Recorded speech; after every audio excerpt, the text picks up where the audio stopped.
ICI ay nagsumiti na sa DOJ ng mga dokumento sa umano'y anomalya sa flood control. Balita mula kay Boy Gonzales. Boy. Henry Karen na isinimite ng Independent Commission for Infrastructure o ICI sa Department of Justice sa mga dokumentong kaugnay ng investigasyon nito sa umano'y anomalya sa mga flood control project ngayong Lunes. Ayon sa DOJ, kabilang sa mga isinimite ang mga ebidensya at record na nakalap ng ICI sa kanilang pagsusuri sa implementasyon ng ilang proyekto laban sa pagbaha.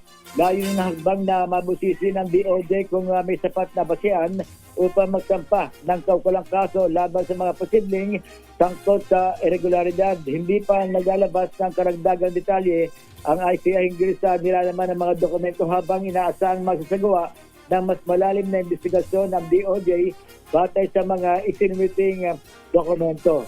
Ito si Boy Gonzales para sa Bisa Arizona sa Pilipinas, una sa Pilipinas.